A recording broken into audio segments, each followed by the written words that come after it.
சிறகடிக்க ஆசை சீரியல்ல இனிய எபிசோட்ல என்ன நடந்திருக்கு அப்படிங்கிறத பார்க்கலாம். இப்போ நம்ம அண்ணாமலை இருக்கிற வீட்டுக்கு, அதாவது மீனாவோட வீட்டுக்கு வக்கீல் வராங்க ஒரு நோட்டீஸோட. அதில் என்ன இருக்குது அப்படின்னு பார்த்தீங்கன்னா, வீட்டை இத்தனாம் தேதி ஏலத்துக்கு விட போகிறோம் அப்படிங்கிற அந்த நோட்டீஸ் தான். ஸோ அவங்க வந்து ஏற்கனவே பிளான் பண்ணி தான் இந்த வீடு உங்களுக்கு கிடைக்கக்கூடாது அப்படின்னு பிளான் பண்ணியே வந்து இது எல்லாமே பண்ணுறாங்க. நானும் என்னென்னமோ பண்ணி பார்த்துட்டேன், என்னாலையும் எதுவுமே பண்ண முடியல அப்படின்னு வக்கீல் சொல்லிடுறாங்க. இப்போ என்ன பண்ணுறது, 2 நாளுக்குள்ளே வந்து அம்புட்டு பணத்தை எப்படி ரெடி பண்ணுறது அப்படின்னு தெரியாமல் முழிச்சுக்கிட்டு இருக்கிறாங்க. நம்ம முத்துவும் வந்து பார்த்திங்கன்னா இருக்கிற எல்லா ஃபைனான்ஸர்கிட்டையும் போய் வந்து பார்த்திங்கன்னா இப்போ புதுசாக நிறைய காரெல்லாம் வச்சுருக்கேன் அப்படின்னு சொல்லி பணம் கேட்டு பார்க்குறாப்புல.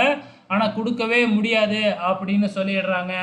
இதுக்கப்புறம் என்ன, நம்ம முத்துவுக்கு கார் கொடுத்து உதவுனார் இல்லையா, பழைய கார்லாம், அவர்கிட்ட போயிட்டு இந்த பிரச்சனையெல்லாம் சொல்கிறாப்புல.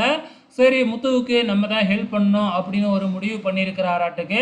ஆனால் முத்துக்கிட்ட இப்பொழுதைக்கு எதுவுமே சொல்லவே இல்லை. கடைசியாக முத்து தன்னோட வீட்டை போய் பார்க்குறாப்புல. அதில் சீல் வச்சுருக்கிறத பார்த்துட்டு ரொம்ப ஃபீல் பண்ணிக்கிட்டு இருக்கிறாங்க. அதுக்கப்புறம் ரெடி பண்ண காரெல்லாம் வந்து முத்து பார்த்துக்கிட்டு இருக்கிறாப்புல. இதோட இன்னி எபிசோடு முடிஞ்சிருச்சு. வெயிட் பண்ணி பார்க்கலாம் அப்கமிங்கில் என்ன நடக்க போகுதுன்னு.